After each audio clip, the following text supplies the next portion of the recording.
welcome back, ladies and gentlemen, to the Oceanic Professional League. I'm, of course, Max Atlas Anderson, joined by Julian Pastry Time Car for our sweet double play-by-play casting action. And we're here for our next game. Of course, our third game of the night, Fortnite versus Immunity. But first, let's look at our MVP. And, of course, it went to King, who was doing some sweet plays on the low-range Sivir. Yeah, just an insane score again. 13, 3, and 5 there as Sivir. Really proving that one of the strongest up-and-coming carries here in the OPL. You know, we looked at some players we know. Talywaka swapping from the top looks strong. Radu, of course, been strong forever. But this King guy, he's new but very impressive from the Wolves. Oh, yeah, doing fantastic. And you saw in that last replay, able to do some sweet outplaying maneuvers as well. Thinking that Chuffer got caught out. No.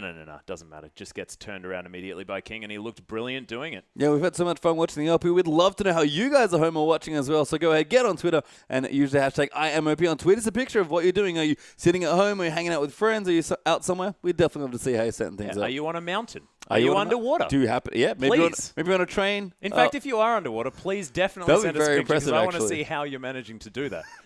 Like, definitely, yeah, if you are underwater, don't ignore this. Yeah, it's not a competition, but the more impressive photos, we'll give you, I don't know. Yep.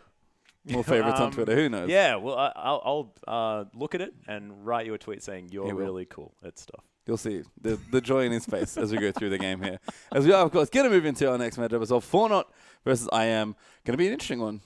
Yeah, and Fortnite versus Immunity. Fortnite managing to kick Immunity into the lower bracket here in the OCS on their way into the OPL here. And Fortnite managing to breeze their way through in their first 2 victories. Of course, haven't had the best run thus far, but Immunity, this could be their old rival here, come back to bite them once more. Yeah, it could be. I think we have a highlight clip as well to pull up, just of watching through Fortnite's form, in the form. Remember, Immunity got 2-0'd by Fortnite in the last game. So this is from Challenger, remember, from Fortnite's upper bracket qualification match, where they actually 2-0'd Immunity to qualify and be one of the first teams to, actually, I believe the second overall, to actually go in for the OPL. Yeah, exactly right. And they did it by getting an inhibitor at 20 minutes, just with superior rotation. You can see right now, Carlos has got just eats the damage, doesn't care about it. They tank up this turret, take down an inhibitor very, very soon. In the meantime, Uber Giants, bro, was dying to the turret in the mid lane when they were trying to trade. This inhibitor falls down, and it was at that point that Immunity just fell apart.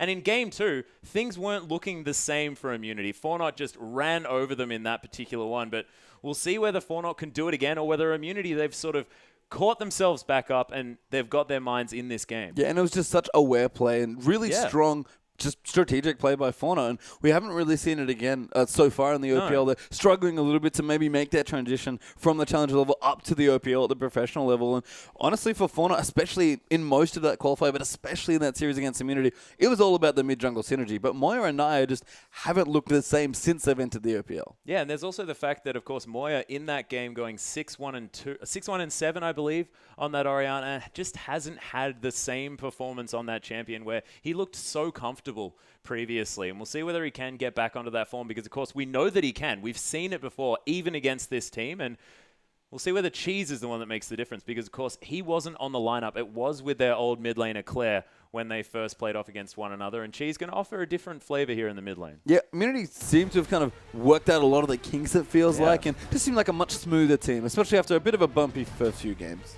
Yeah, a little bit bumpy, but we are, of course, into Champion Select, and Rek'Sai, she's just not going to be seen in this game. Yeah, I mean, Rek'Sai obviously nerfed on this patch, but still very strong. A lot of junglers, especially in the OPL, really going to that champion as one of their go-tos. Yeah. And makes sense there. Zai played it very strong in the last round. Going to ban it away. Yep, Nidalee going to be taken off the board here as well. Probably aimed at Naya here, as Nidalee has been seeing a lot of her play there in the jungle. But, of course, Moya, comfort champion. Yeah, he loves Nidalee as well, and that's sort of the weird thing about Fortnite in general, is they've got some pretty unique picks, I guess we'll say. They look very comfortable in their champions, but this may be Moya's issue, is that Nidalee's sort of been picked up as a jungler. Orianna just not that strong against all the assassins that are getting played, and even the likes of Xerath can struggle a bit in that matchup as well. So when both of your strong champions in the mid lane aren't really seeing play or getting taken away from you in other picks, your champion pool just looks a little difficult, unfortunately.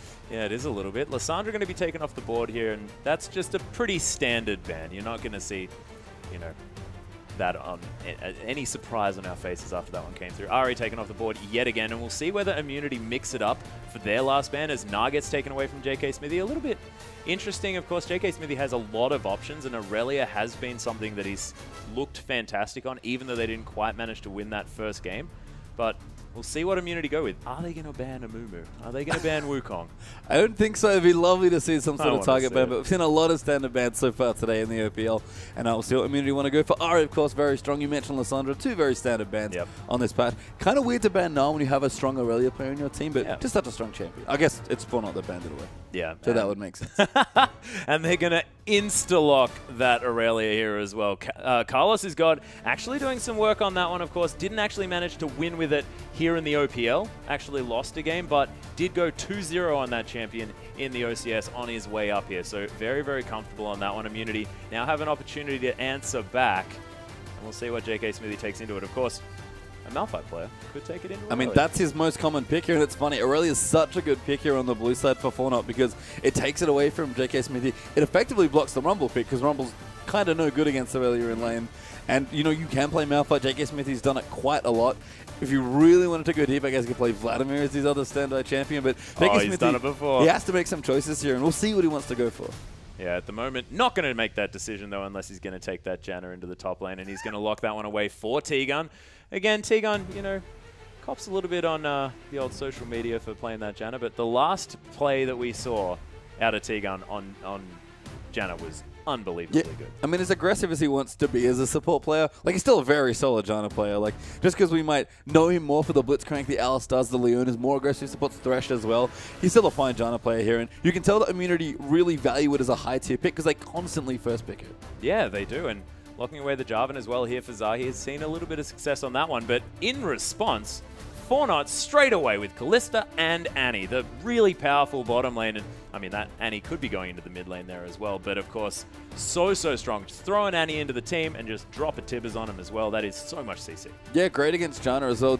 We always talk about wanting to have hard engage for Janna and making sure you can get back on top of her because she's so good at disengaging with her ultimate. So you'd normally think Annie actually struggles a little bit in that department because you go in, Tibbers someone, and then everyone gets ulted out. You're like, well, that didn't do anything. But Fate's Call actually gives you another re-engage option. So really cool synergy. We talk about Annie Kalista all the time. Super powerful bottom lane. And for me, I'm very happy to see CNJ on, you know, not Ezreal or Graves, basically, because he's not on his comfort champions, but he's starting to play more, and Fortnite in general is starting to play the meta more, and they are getting more comfortable as a team. Yeah, it's very true, and CNJ also loves these sort of short-range AD carries, really great at dancing around these fights. Of course, was an Ezreal main, picked up a lot of his wins on that champion, and knows where to position in these fights to get the maximum out of his champion. And no surprises, Cheese going to be locking in that Malphite for the top lane, and Uber Bro going with the Sivir, so wanting to try and punish this Kalista. Yeah, I mean, this is a really strong pick in general. We've seen Kalista into Sivir, other way around, I guess. Sivir into Kalista almost a million times at this point. Malphite, the predicted pick, I guess, there for JK Smithy. It's his other comfort champion. It's quite good against Aurelia, at least even for the most part, even if it's not the most glamorous looking lane for Malphite. But Sivir's great here. We've talked a lot about how Immunity, and Uber is back, by the way. Didn't have to. Yeah. So not using Supernova for this game. I guess he just wasn't available for the first game because he's now back. Going to be on the Sivir that he's known for here. And the last time we saw Immunity do this with a Malphite, they picked a very high damage mid lane. I don't think we're going to see Swain again, but there's possibilities here. Cheese does need to play something with a lot of damage.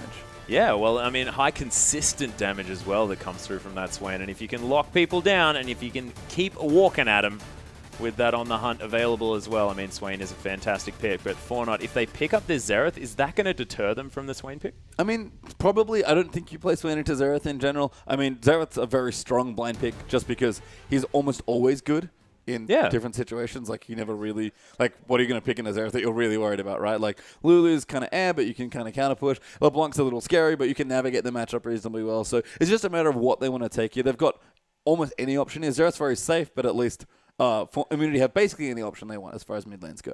Yeah, and that wasn't actually a Draven lock-in, ladies and gentlemen. We are going to remake this champion select, as I think Zeldo was a little bit too late as far as being able to lock in a champion, and I'm not sure whether it was actually connected there. So we are going to just try again. We'll see what's going on, and we'll try and get the game back for you ASAP. Yeah, but should have all the other picks in there as well. And again, Immunity lining up a really nice comp. Their mid lane is going to complete a lot of what happens there, so I'm really curious to see what Cheese plays. But I like what Fortnite are doing as well. I like that CNJ is on a champion like Kalista. Yeah. We mentioned he's an Ezreal player. For me, Kalista has a lot of overlap with Ezreal as far as mobility goes. You know, it's a short-range mobile carry, but does a lot more damage, especially if you can snowball team fights. And again, Fortnite, they've started to play more standard, I guess. I don't know if that's good for them necessarily because they look so comfortable on the Wukong, on the Orianna, but they're at least trying to change things up. They recognize that they're getting beaten by a lot of the standard picks. And you know what? They're trying to adapt to these pro players. Yeah, and we haven't actually seen the pickup that's going to be going into that top lane yet. Into that jungle yet either. So Naya could hop on to one of his sort of comfort champions like that Amumu, like that Wukong, and really get in amongst it and really disrupt things. Because you can imagine if he's successful in doing that, it's going to make the options of jumping onto this Kalista a little bit more difficult. I mean, that's sort of the thing I think in general about Fauna is that when their jungler doesn't look on top of his game, things look a little shaky in general. Yeah. I mean, the jungler often leads a team, especially as far as the early games go. So it makes a lot of sense that Naya is sort of the player that wants to be very proactive here. And he's had some fine games, but Fauna have just not quite been able to close. They've looked better and better. The fact that they almost beat Chiefs there in that game was very strong performance, but it's still... Just a few more things need to work out for them, and they're getting there, absolutely. So very curious to see how they approach the rest of this draft. Yeah, and so far their draft has been looking fantastic. We'll see what they do decide to lock in as far as that mid lane pick is concerned, whether it is going to be that Xerath. But I like that pickup for Moya. It does fit his playstyle quite well. Of course, very safe, able to sit back and farm and then be strong in the late game. And of course, fits with sort of Nidalee. You're going to throw out long-range skill shots. And Orianna, of course, the classic safe mid laner. So pretty standard decision-making, and you could imagine that his playstyle going to really fit that Xerath. Yeah, I almost feel like Orianna's kind of getting pushed out of the meta, it feels like. She still does the same thing, but, I mean, it's a little awkward. You kind of have to wait to get your power spikes going. You really need 2 items as Orianna. You need your death cap to really get things going. I guess if you're going a little bit better, you can go as Zhonya's if you're really scared. But if you don't have your good damage items, you kind of walk into like a mid-game dragon fight and just tickle the opponent. And that's not really what you want to be doing with a high-impact ultimate like It's sort of like you're throwing them around a little bit. So Yeah. you're going to juggle them, and then they're going to fall down and kill you. Yeah, I mean, if you have other ways to combo with the ultimate, absolutely. But Orianna's not a support. Like, no one takes that champion just for the ultimate, even as high impact as it is. So, mid laners in general, we're seeing a lot of 2 or 2.5 threat comps because when you get a 5th dragon, you can, like, justify to your team that you don't scale as well with an extra threat because you can just get dragon and everyone scales all of a sudden. So there's a lot of options here, but you want to make sure you keep control of the mid game. Fortnite have looked best when they're on top of the early mid game. So again, I like to see Naya be proactive and everyone else just, play solid because they've looked solid. That's probably the best way to describe Fortnite. Yeah, that's true. And do you think the answer here is getting Naya on something that's a little bit stronger in that early game, something that doesn't necessarily need to farm up until that 6th point? What do you think that his sort of decision that he has to make is here on as far as the jungle pick? I like his Lee Sin a lot, so I wouldn't be too surprised to see that come out. He's played again. He's got a very good champion pool. I don't know if it's him, like if he played a lot of tanks traditionally, adapting to maybe how the rest of the meta goes. But his Lee Sin's looks great. Vi would be fine as well, though that's definitely mixed success for a lot of different players in the OPL. And they don't really need it against Sivir. It's a little awkward. So there's options here for now. I think if I have to pick in the dark, I want to go with Lee Sin, but we'll see what he goes for. Yeah, we shall see. But of course, we are back into Champion Select, ladies and gentlemen. And Naya's decision Never mind. was Sejuani. And I actually like this a lot. We're back to the promised land. We are. He's playing his style. I guess that's the thing. If C&J is going to play a little more standard, if Moya's maybe going to play a little more standard as well, they have to mix it up somewhere. Again, Fortnite look good on their comfort champions. Sejuani basically a Mumu as far as the kits work out. And you get to do it from a lot further away as well. You don't need to be right in amongst it. It's a little bit safer. Just throw out that Glacial Tomb and just Glacial Prison, which is a little bit confusing when compared to Frozen Tomb from Lysandra. But thank goodness she's not here. And Swain. He did it. He did it again. He did. That's what I mentioned. Back to the Promised Land. Oh, that's what that was. I thought you were talking about Sejuani. I mean, it's the Promised Land on both sides. Let's be honest. Oh, man. I mean, both teams certainly in their comfort zones. You have to think. This is, I think, a full 5-man run back of the comp that Immunity played when they played Swain. And it's a good comp. It was almost a joke before that he's playing his trademark champion. It's in a good matchup against Kassadin. But I am apparently just happy to take it into anything when they get these 5 champions. I'm pretty sure they played this exact 5. Maybe Zahi's jungler was something slightly different, but they've got lots of good pick potential. Civ is really good at enabling, again, the high sustained damage AP carry like Swain. I mean, this isn't just a one-trick pony from Immunity anymore. This is a comp that they've practiced. Yeah, and I think there was only sort of one difference. I think it might have been switch out Malphite for Aurelia or something like that, but you're exactly right. It was definitely Malphite. Oh, was it Malphite? Yeah, because you have to... Well, then I think it's the same. You have to make up the kind of low-damage Malphite, because Aurelia does a lot more damage with Swain, and that's sort of how the comp works. It's really, really pretty to watch. Yeah, it was beautiful, and T-Gun again on this general. We'll see whether he's going to have those sweet mid-game plays as well, because, man... That was amazing. And look, we've got a tweet coming in. Honestly, T-Gun. for not having no victories is the most amazing thing to happen so far in the OPL. Hopefully, we're not the first to fall. And that's actually T-Gun saying that. So a lot of respect to his opponents right now. Yeah, it kind of understands what's going on. I mean, I think IM especially, they have a lot of pride as a team. T-Gun especially as a player, don't want to come in and lose this game. Fortnite, of course, would love a win. And Immunity just, frankly, don't want to be the team that gives it to them. And Fortnite have looked stronger and stronger. I think Immunity, maybe even after the last game that Fortnite played, like, you know what? This team's looking a lot better now. We have to be a bit careful. Yeah, it's true. And like you mentioned, the Chiefs game. So we'll see whether Fortnite are sort of back on form and whether this is going to catapult them into form as well. If they get a win here, you could see Fortnite react to it. They play after this as well. They've got their next matchup, which is arguably a little bit of a step up. And we'll see whether that's going to be what gets them into this one. Yeah, and I actually love the comp they've put together as well. It's a lot of comfort here in general. Carlson's God looks very comfortable on Aurelia, so I like that he's taking it here again. And again, like, something had to give here. Xerath is like a semi-control mage with a lot of good long-range poke. Yeah. And Annie sort of needs a way to get in, but they don't have Sivir. And Callista also needs a way to protect herself so she can get into the backlines and start getting Rens off. So Dwayne is actually a really good way to link all of that together. Yeah, because you just freeze them here. Everything will be fine. It also gives massive synergy to that mid lane as well once 6 is hit on both because, of course, Rite of the Arcane, pretty difficult to miss a champion that's locked in place. Yeah, and Sejuani, like, much like Nautilus and a lot of these other tank junglers, just has like a whole train of CC that she throws at you. She's got multiple slows, she's got a knock-up on her Q, and of course the ulti, which you can initiate from for very long range. So if Sejuani gets in, lands an ulti, and he's probably guaranteed to land the flash stun after that, then a single target stun from Xerath can come in, then Aurelia can dive in on someone, Xerath can land a slow, Sejuani can get in for the knock. You see what I'm getting at? And even Fate's Call works here as well, actually. That's a really good follow-up to Sejuani's ultimate. Yeah, so we could say that gets in there as well, and so much getting in, which is going to be incredibly exciting. We'll see whether they're going to actually be able to get in on top of this team, which I wouldn't actually want to get on top of. Of course, Malphite, Swain, Janna. You're not going to get in on a Janna because she's just going to press Monsoon and you're going to be out again.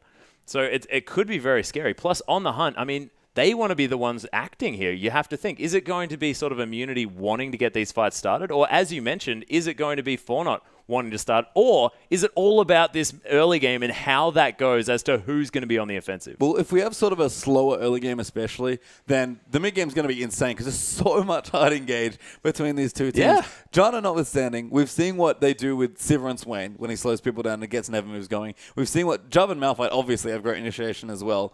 And to be honest, I like that Fortnite have almost overpicked on hard engage to try and counter Janna. If you play something like Lee Sin into Janna, you're just going to get monsooned out every single time and have a bad day. But Naya, actually has enough CC to get in on T-Gun's Janna and make sure they can actually initiate on this team. So they've sort of overdone the CC route, but it's not like Immunity can't answer with their comp of their own. Yeah, that's exactly right. And maybe that's what Naya's thinking was as far as not picking that Amumu was concerned. That's why I sort of did the old chin grab here, because you can't get in amongst it if you're in a move because you have to be right on top of this, Janna. You just get monsooned out. But, of course, you don't need to worry about it if you're Sejuani. You just throw in that prison, and they're all going to get stunned. You don't need to have to worry about it. Yeah, I mean, we talk about, Amumu and Sejuani being very similar. The trade-offs you probably get are Amumu's overall damage output's probably a little bit higher, but Sejuani trades quite a bit more CC for it. So it's not as super high impact as Amumu's ultimate, but Sejuani's ultimate's very good. It's a little narrower, sort of, a massive AoE like Curse of the Sad Mummy, but does the job for sure. Oh, yeah, and a little bit more difficult to land as well, of course. If you're Amumu, you just need to sort of be there and then press R, whereas you actually have to hit someone if you do throw out that Glacial Prison. So a little bit more technically difficult. Yeah, you want to get really keen, just hit that Ghost on a Amumu, go in there. Don't even have to banish exactly. toss, just run at them. Who even banish tosses these days? I don't do that. I take Flash Ghost and then still jungle. How do you...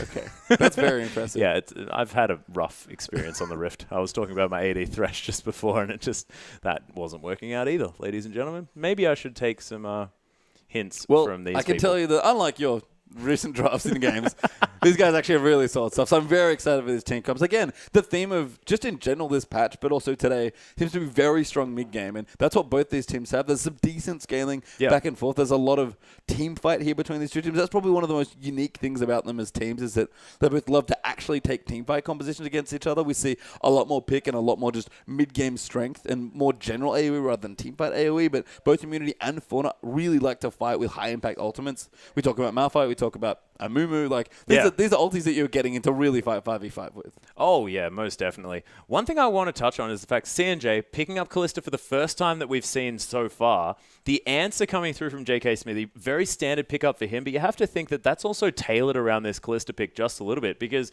that Frozen Heart does kind of act like a slow that's in an AoE for a Kalista, because of course she's not going to be able to jump as much with that attack speed slowed. Unstoppable Force able to go right on top of this Kalista. As we're hopping onto the Rift, I think that Malphite pick might just be their secondary Vi option. Yeah, I mean, we talk about Kalista not really being able to tank Bus very effectively, and that's sort of the same idea, right? Where even if Malphite misses the ulti on Kalista, he's still in amongst the team enough. He's CC'd some people, and if he's got his Frozen Heart, he's going to be there using an aura. We talk about Sion getting in there and disrupting carries just by existing. Malphite kind of does the same thing. Yeah, just needs to be there around holding the hand of his team. And having on the hunt here as well is really going to help him out. You can see JK Smithy already hanging out here on the top side. Everyone just forming a line. Not going to have any lane swaps coming through, of course. No invades to come down either, as Zaldo just looking at his AD carry, who's looking a little bit tired. Yeah, and we've talked about it already, but the comps from the immunity comp that Immunity puts together here is just unbelievable. Every single time they play the Sivir Malphite Swain, I just get goosebumps because it's such a clever comp. The synergy is so beautiful, pretty much across all 5 champions. So Immunity is something they've now practiced. They've clearly put a lot of thought and work into. It's just a matter of Fauna here, again, also look very comfortable. We'll see how things go. And for me, how's Naya's jungle going to go? Because again, he's the biggest influence, I feel like, as far as Fauna look, and he's on a very influential champion with Sejuani. Yeah, it's true. And is Naya sort of in a little bit of trouble here as well against the early game pressure from Zahi? I mean, potentially. I'm curious to see how aggressive Zahi wants to get. Traditionally, he does like getting aggressive in the jungle and fighting the enemy jungler. Had a little bit of less of that in that last game there, but I mean, he's on a good champion to do it here. And if you're going to disrupt the jungler, Sejuani is a very good one to interrupt. Oh, most definitely. Got the stun to come through straight away. Zaldo going to help out with this one. You can see Naya not going down very low. He's going to easily be able to do a lot of work to this red buff when that one comes down as well. Zahi transferring over to his blue. So both of our junglers starting on the same side, grabbing the leash from the bot lane. Pretty standard stuff, as we can see. CNJ just going to try and clear out this wave as much as he possibly can. Of course, Uberbro with a lot more pushing power here in the early stages. You can see CNJ taking that Sentinel, that W first up, just so that he can have the extra % health damage that Zaldo can help him with that last hits with. T-Gun doing a lot of damage now, actually shielding himself up and just harassing Zaldo out of this lane. Yeah, this matchup's really interesting. T-Gun's actually doing an excellent job of zoning off anyway. She doesn't really present much of a threat. T-Gun's freely able to get in the lane and just auto-attack down and use the shield if he has to for aggression as well. A very weird lane with Kalista, Sivir, where Sivir does get ahead eventually, but Kalista's level 2 especially is very good. Sivir doesn't really have a good answer to Rend in the early levels, but once she does get more levels into that Boomerang Blade and has the Ricochet and especially more AD, Kalista just kind of results to be like, okay, I'm getting pushed in, fine. Yep, that's okay. JK Smithy, pretty happy just to be shoved in here, you have to think, against Carlos's God. He's doing some decent harass back here as the Equilibrium Strike does get used, but you can assume that JK Smithy is just going to be wanting to farm underneath that tower. Does have that ground slam if he wants to push out the wave, but you can see the Flask is going to be easily enough, and it's probably just going to be a tank off here on the top side. Cheese hasn't gone too aggressive thus far. Has taken a fair bit of damage, but been very conservative with his mana. Of course, Swain loves to eat through that, especially after 6, but even in the early levels, if you're spamming that Torment over and over again, you are going to be eating up some of that mana.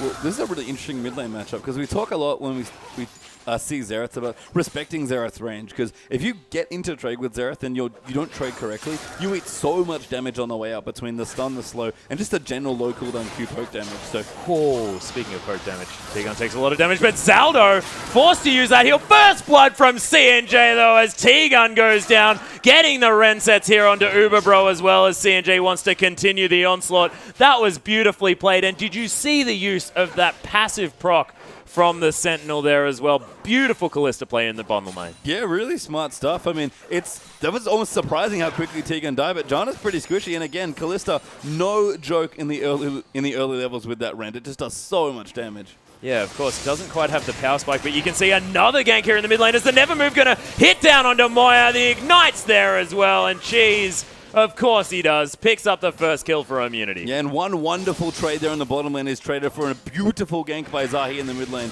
Unfortunately, Moya flashed a little too late, and the never move already got him after that. Zahi roamed around beautifully, and it's pretty easy to land a skill shot when Zahi's already knocking up your target for you. Oh, yeah. And Naya just going to try and soak up this experience here in the mid lane as Cheese able to farm out all of these minions and head back to base. Catches himself back up where, of course, Moya did have control of that lane prior. Naya now just whirling her little sword around. Yeah, I mean, when we talk about respecting Ranger with Xerath, when Swain gets in, he does a lot of damage, even in the early levels. So, I mean, Cheese there just got all the help he could want. Jarvan's such a good gank assist for Swain because they have so much CC they can combo together. They both have skill shot snares, basically, or knockups with the W for Swain and the EQ combo for Jarvan, but they both have slows to help combo in there as well. So, if one of the CCs lands, almost all of the rest of them land as well. Yeah, and when you're a Xerath as well, not too many options as far as getting out. If someone gets in his face, generally things are going to be a problem. And of course, in the pure Cheese way, is going to go with that blasting one first before the Catalyst. Yeah, if you can afford it, this is just the best way to build your Rotovators. It's much more aggressive, but it allows you a lot more freedom in lane. And again, Cheese, you mentioned it is an aggressive player. He's going to go for the more aggressive choice. Oh yeah, does make his way back to lane as it is shoved in. 37 CS for Moya now as well, as he's made it back. Does have a Fiendish Codex to his name, so has been farming up relatively well. You can see Naya now wants to come and make his presence known here on the bottom side. Howling Gale going to come through on a couple of members. Oh, Spell Shield's already used here as the flash being forced out of Uber Bro as Naya makes his way in. And nice work baiting out that Spell Shield. Yeah, really, Naya getting the flash. Yeah, really strong pressure actually there by Naya. So coming in, gets basically a free flash. So it does get spotted off by the ward, but Raptor Sense triggers. But they decide not to clear the ward. Moya though. Oh my goodness, the classic Cheese. Super aggro here in the mid lane, just on his own. Doesn't have his Ignite, so can't actually secure that kill. But now that he's hit level 6, things for Moya could start to go from bad to worse. Cheese actually might die. Oh, he's definitely flashing under this one. And Moya is just going to fall right down. And Zahi, he was there for the follow-up. Beautiful play from Immunity. And Cheese, he's just so good on this Swain. I mean, Swain is really oppressive in lane if he's ahead. And you're kind of seeing it now. We talk about Xerath. You know, people having to respect Xerath range. Swain no longer has to do that when he has his ulti, especially when he's ahead. Even if Xerath stuns and slows you, it doesn't matter. You've got your ulti running the entire time. You're dealing damage. As long as you walk into range of Xerath, he just has to back away. Yeah, and that Ravenous Flock as well. I mean, if you take a trade that you don't like, you just heal right back up again. No worries there at all, and especially when he's going to be picking up these blue buffs here from Zahi. I mean, that's the thing. Xerath's poke-based, and Swain is, like, sustained damage-based. You don't really win poke trades when someone's out-sustaining you. Yeah. And actually, Cheese picking up a second Doran's Ring here as well as that Sapphire Crystal. Does have his boots as well. So wanting just to have as much pressure in that lane. I can see you shaking your head. It's so aggressive by Cheese. I mean, we call him an aggressive player. He's going to like come back in 5 minutes, have a death cap or something insane like that. Seems like top lane, actually, we could have some struggles. Might be a little bit of action going on up there as he actually did flash away from Carlos' God, but in the end, nothing really going to happen. Yeah, good pressure there coming through, but not enough, and Zelda now could be in trouble. Yeah, Zelda getting caught up here. Fate's Call going to be used, but he's actually going to go back in aggressively here as well. The Tibbers is not available, but does manage to get the stunners. Oh my gosh, Cheese. He's doing it again here with T-Gun. The heal to come through from Uberbro as well, as Naya gets blocked out from that Q. C&J dancing around quite nicely, and Cheese out of mana, so can't continue, but Uberbro, the boomerang, not quite enough, as C&J now going to be the focus. Howling Gale finds him. Is it going to be enough? T-Gun wants it, but actually manages to secure it. T-Gun, Uberbro, sorry, is going to be able to lock down that kill, and what an extended fight. Yeah, Carlos' God might have been coming back here as well. Good slow by Moya. Lands the stun here onto Uberbro here as well, but not very much mana left from Cheeses. There's the flash into the Blade Surge. Equilibrium Strike going to be enough, and Uberbro trying to take down Moya, not going to be enough, and this is so messy. Yeah, very long fight there, but Sejuani bought a lot of time by being tanky, and CJ actually bought a ton of time hopping around on that Callista. It looked a little greedy going in to get a 1-for-1 trade, but he had backup there coming as well, and that was a great teleport by Carlos' God. Yeah, it was, and C&J going for a little bit of a different build here than what we've been seeing previously in Oceania. Of course, going for that build draw to color, so Blade of the Ruined King before the Hurricane, or maybe even not picking up a Hurricane. I mean, I think you just have to do this at this point if you're C&J. He might still go Hurricane. It wouldn't surprise me to see it at some point, but he not only needs to, apply pressure in his lane, he has a Jarvan and a Malphite to bust through and a Swain. That's basically 3 tanks over on the IM side. So without a Blade and probably a Last Whisper down the track as well, Callisto's not going to do any damage. It's going to be very, very difficult. Of course, this team does want to pile in on top of one another, so you have to think that Hurricane could work out as far as stacking that Ren, but you're right. I mean, he needs as much safety and as much tank busting power as he possibly can. Yeah, tank busting really is the name of the game here. It doesn't matter how many Ren stacks you have, if it doesn't kill the enemy, it's not going to do anything. And that's going to be a free first dragon here for Immunity as well, just knowing the back timings and knowing that they just have a little bit more pressure on this game. Yeah, that was a bit weird actually. JK Smithy though traded his teleport to ensure that dragon, so very well played by Immunity to, you know, accept the fact that they gave up 2 kills because JK Smithy didn't follow with the tele, but able to get the dragon instead as consolation.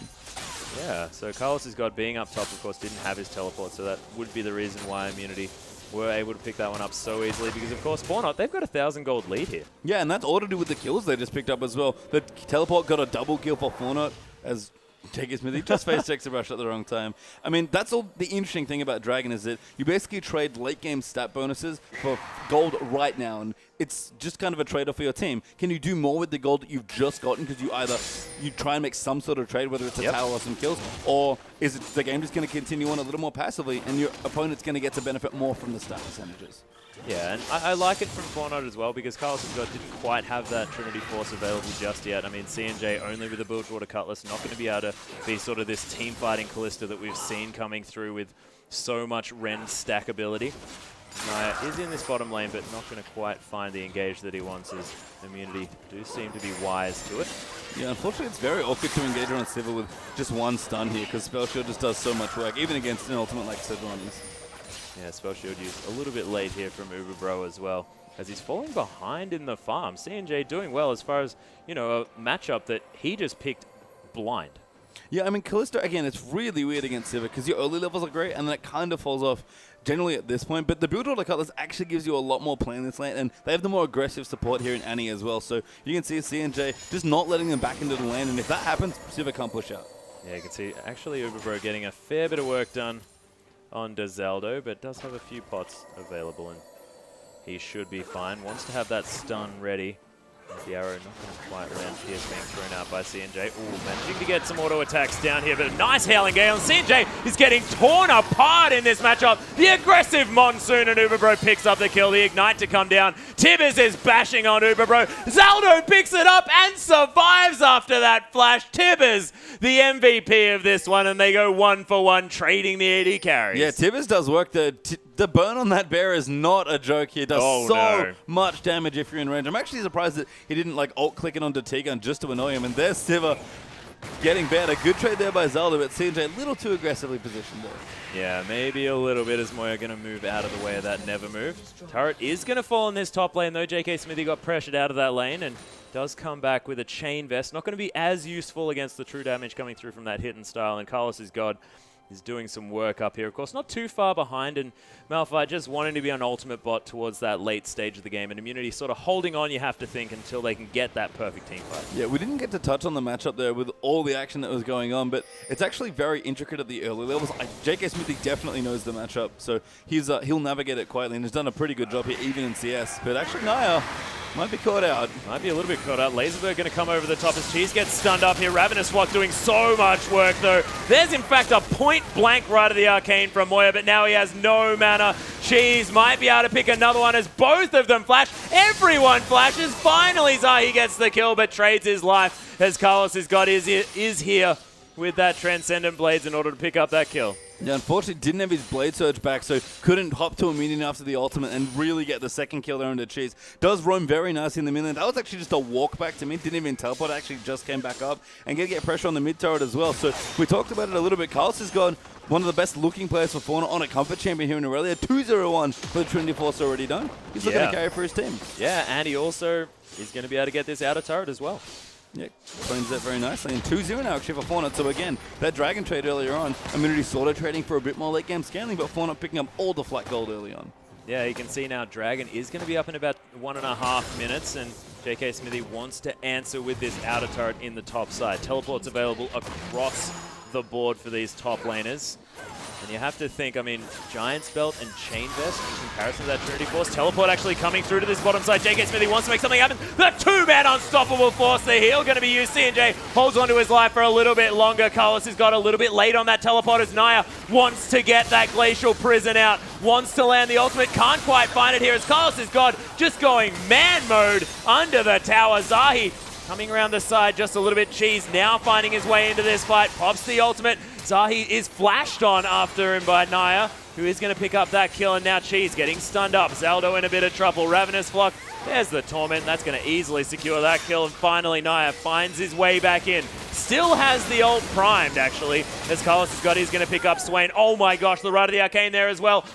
Uber Bro falls down, and that's a 3-for-1. Yeah, really long fire pick. Carlos has got a Naya played so well. Sejuani not really messing around with the damage there, just ran down one of the carries there, and no one was on the other side in towards the Tribush to actually peel away. So Naya just followed flash there. Didn't even need the ultimate. Yeah, he didn't use it. He didn't have it. It was like 20 seconds away from him coming back up. Oh my goodness, because I saw it just before. I'm like, why is he throwing the tomb? Oh, yeah, man. Didn't have it. Like, couldn't use his ulti for about 30 seconds in that long extended fight, but Still Aurelia with the power spike just did so much work, and poor Sejuani just chased Uberbro down. Yeah, and now Carlos' God went back and bought a Spectre's Cowl and another Null Magic Mantle, and this Swain, you have to think, isn't going to be quite as impactful to this Aurelia than he could have been in that last fight. I mean, the nice thing is all about this build is it actually mitigates a lot of Malphite's early damage, especially with the Sunfire Cape that JK Smith is going for. So, I mean, they're going to look to contest for this next dragon, but Aurelia is very strong. Oh, yeah, of course, Immunity want to make sure that Fortnite don't get that first dragon, of course.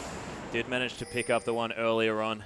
They want to go for the second, really put pressure on Fortnite as far as getting to that fifth is concerned. Of course, second dragon not quite as important, but denying the first is very, very strong. Yeah, Fortnite just have a pretty good window to contest here as well. They've got all their ultimates back there. Aurelia is really, really powerful. And, I mean, JK Smith is just going to get his ulti back now. So we're going to see, we talked about it, they've got a lot of hard engage between both teams. Which team can engage better with their hard engage? Yeah, exactly. And who's going to be able to get sort of the sweetest unstoppable force versus Glacial Prison? Yeah, I mean, Fortnite have more engage, but Immunity have plenty of tools to disengage as well here. But nice going in. He's looking for it here. JK Smithy actually ulting, wastes no time at all. Cataclysm to come in as well. Zaldo immediately destroyed. Right of the Arcane coming through, but not quite doing the work that it wants to. C&J trying to kite, but doesn't manage to. And Cheese just huge in this front line. 3 dead already. Make that 5 as Team Immunity get a clean ace and now a Baron. Yeah, and Dragon, that's all not a Baron. Cheese there as well. That's all Cheese there as well after that fight. He basically 1v3 that last little engage. Just walked up to the 3 carries and they couldn't do anything about the Swain. Yeah, just looked at him, of course, on the hunt, just being so useful for a Swain, allows him to close that distance that he needs to. And we were talking about Immunity's team comp, team fight synergy. It was right there on display and working beautifully. Yeah, so JK Smith are going to clean out. So we do have a replay. So look at the zoning here. Naya goes in straight onto T-Gun, and he's just, trying to do some damage. Carl's still to cover anything. The Cataclysm actually very well placed to block people off, and she just goes in. He goes all the way in. I mean, Naya's getting chased down by the rest of them, and the engager for Fortnite's good, but if they can't actually get onto the carries and kill them, it doesn't really matter. And she's just tanked all of the damage, went in on the fight. Zai did a great job blocking things off, and a very clean team fight win there for Immunity, using that terrain very well. Yeah, and it was Immunity pulling the trigger here as well. So they're the ones that decided that they wanted to use the ult first. Do you think that Naya, I mean, instead of just queuing straight into the team, would it have been better if he had just thrown the ult and got some stuns? It's really tricky to ult Severe with the spell shield there as well, because the ult is very telegraphed from Sejuani. Yeah, so true. It would have been great, but you're kind of setting yourself up to get one of your engages cancelled. I think the best way for Fortnite to actually initiate is either have Aurelia jump on someone or have Fate Skull and just throw Annie in. Because once Annie's in the middle of your team with a stun primed, people just panic because there's not a whole lot. You don't have very many good options at that point. Yeah, well, that's true. And CNJ now with the Blade of the Ruin King going towards that Hurricane as we guessed for the second item. And I wonder whether CNJ could have had a little bit more damage and sort of CC potential if that Hurricane had been built first. But I mean, he wasn't going to do very much damage with just the Hurricane, and Kalista really does need her 2 items to get going. So I like the Blade first. Actually afforded him a very nice CS lead here in the bottom side of the true. Actually up 40 right now. So the Blade's been a very strong item, but again, as the people get tankier on Immunity, it gets harder.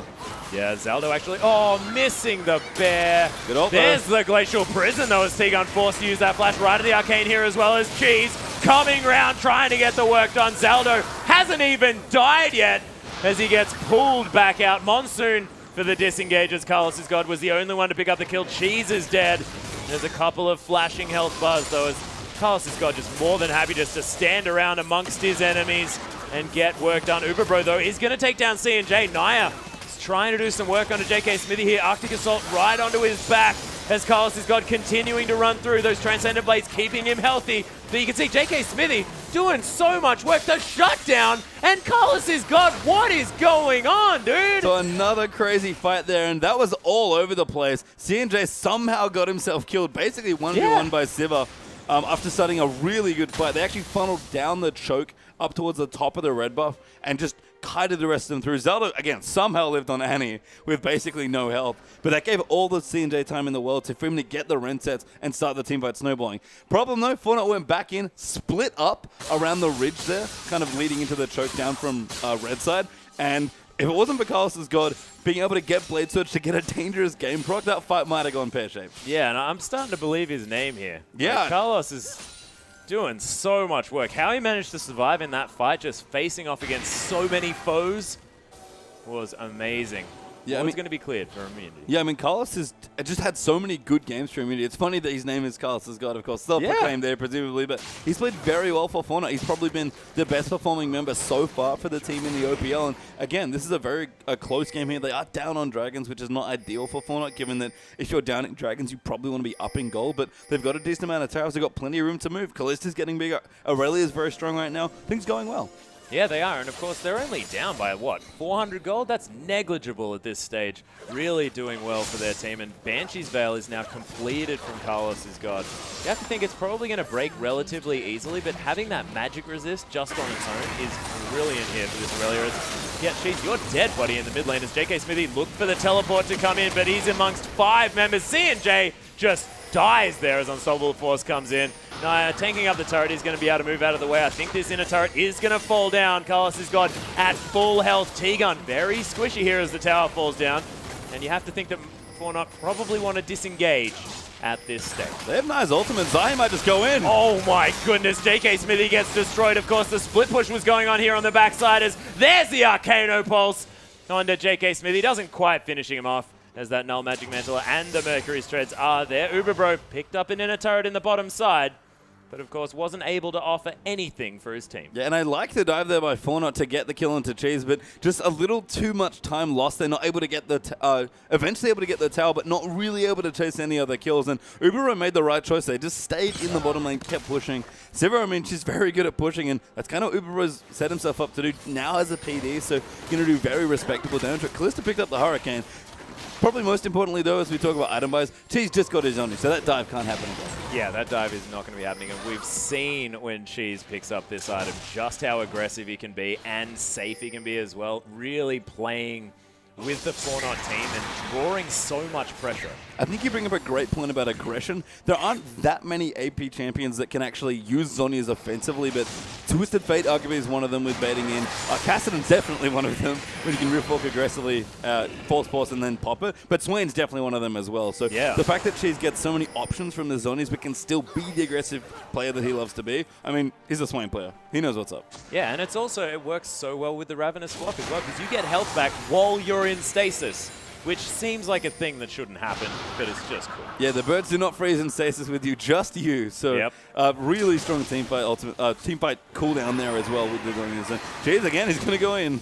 Yep, Torment on Naya there, but he's not going to take too much damage. Of course, pretty tanky with that Aegis of the Legion, which could actually help them out for this next fight. Scrying Orb going to spot out the members of Immunity. Zaldo comes in. Look at that huge wombo combo as Carlos has got immediately gets through to T-Gun. Uberbro, though, doing a lot of work on that backside, and JK Smithy is able to take down C&J. Naya is going to fall as well. Moya's now in amongst it. Cheese is that big bird sapping the health now of the Fortnite members.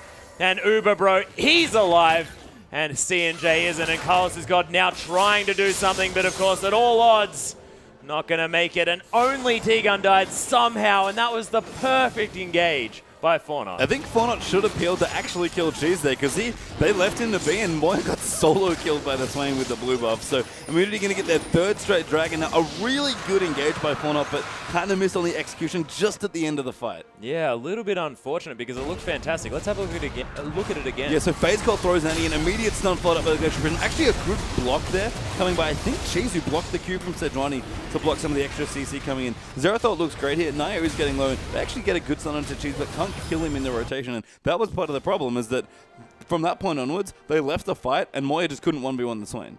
No, it just wasn't happening. And of course, the AoE just wasn't quite enough here. A little bit unfortunate now for our Fortnite members, but you have to think that Kalista scales fantastically towards that later game. It's just that if Immunity can continue to have these fantastic fights and pick up dragons, they're just never going to have to lose that neutral objective, and they'll be on that 5th very, very soon. It's 25 minutes into the game, and they've got 3. Yeah, when you have a Civic comp, especially with your Janna, and you're trying to not get hard engaged on or make sure you get engaged first, having the movement speed buff, it's a good stat anyway. It's one of the hardest stats to get in League of Legends. It's so hard to itemize for, which is part of why the third dragon's so valuable. You just don't really get movement speed from many other places. But again, in this comp, it works just fine here. Even though Sivir makes everyone fast, making them fast is totally fine as well. Oh, yeah.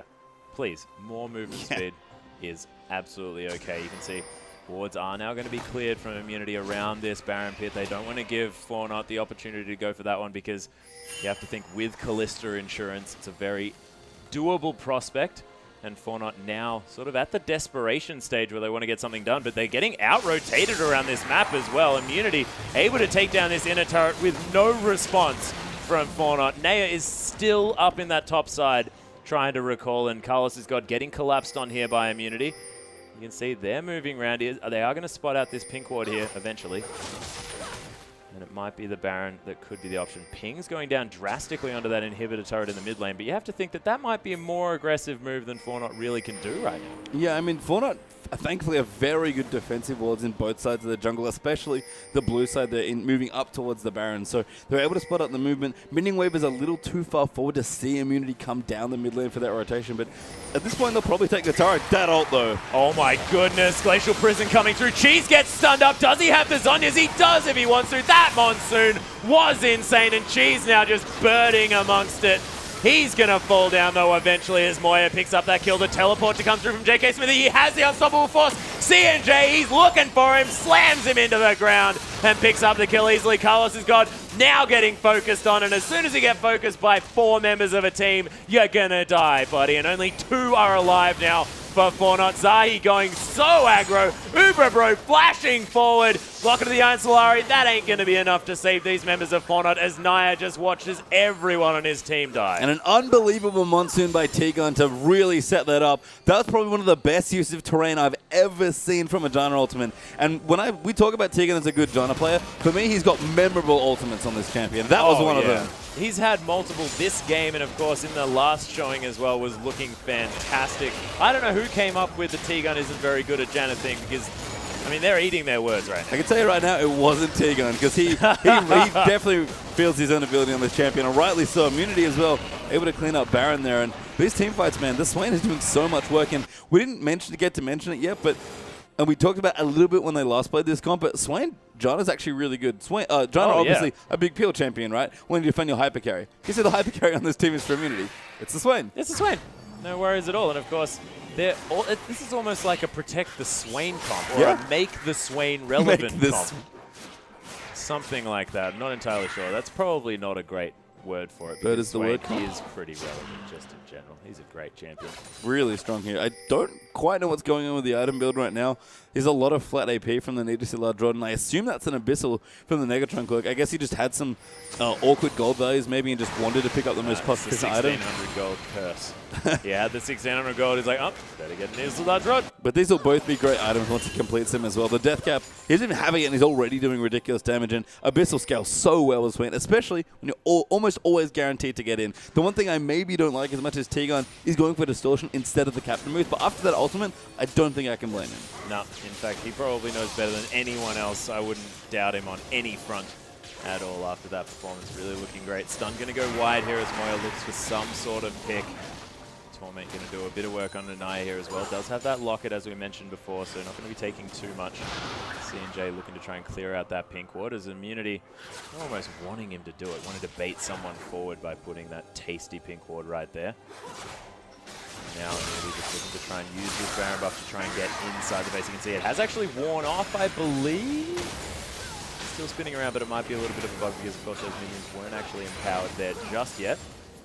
Yeah, I think it is still there on a couple of members. So we'll have to see it is. When the wave rides in. But unfortunately for Fortnite, they've found some really good engages with their teamfight comp, and that's great.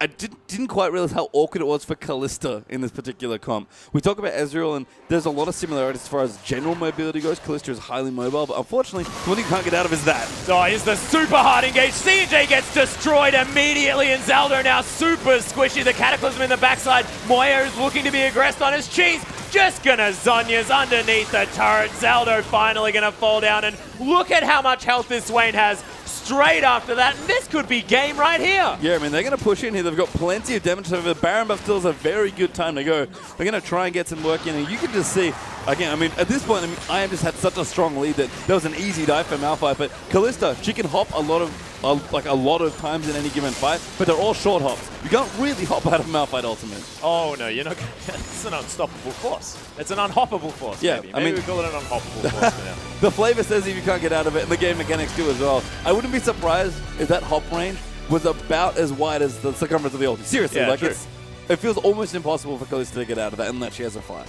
Yeah, but beautifully well played from Team Immunity, and they just knew exactly what their comp was capable of, and despite Fortnite having opportunities to get things done, weren't able to. We've got a replay for you, and let's just have a look at how Immunity did this. Yeah, so this fight was awesome. So we're going to roll the clip out now. This isn't a dragon fight. I think this is actually the second dragon. So again, Naya goes in early. Tegan actually has some good zoning here as well with tornadoes. And Zai's Cataclysm is perfectly placed there to block everyone else off. Moya actually pops his ulti there just to get a bit of damage done. But Cheese right now is literally zoning 1v3. The rest of his team joins in there as well. And eventually they're just able to chase the rest of them down. I mean, that was all the fact that Zahi set up Cheese so well because he blocked everyone else off, split the team up, and then Swain at that point very comfortable to just 1v3 and soak a bunch of damage. Yeah, and he just uses that Zhonya's at such perfect positions as well. I don't think he quite had it in that fight just yet, but afterwards, just able to get himself in there as sort of a tank, like a pseudo-tank, like a Lissandra would be, able to use that Frozen Tomb, stay untargetable, but still get damage done. It's exactly what Swain is, except he can have his ult up almost forever. Yeah, and that's the thing, is that Swain is just so good at doing a lot of, like, it's like he is tanky like Lissandra, but instead of being more about control and burst, he's actually just about pure damage basically coming out from the ulti. Yeah, just get the deeps out. Yeah, and you could see again, like, Kalista already has issues tank busting. That was basically 2.5 to 3 tanks from a Meteorite, and Malphite Ultimate's the great counter. Like, C&J's Kalista was very impressive there, but they didn't have any peel for him at all. They had all hard engage to try and beat the Janna pick, and C&J's like, guys, help. Oh. Yeah, a little bit of a problem. But we, of course, still have one more matchup for you guys tonight. It's going to be Direwolves taking on Fortnite. Fortnite need to turn it around because this is looking like an out of the fry pan and into the fire situation. We'll see whether they can turn it around against the Direwolves in the game coming up next.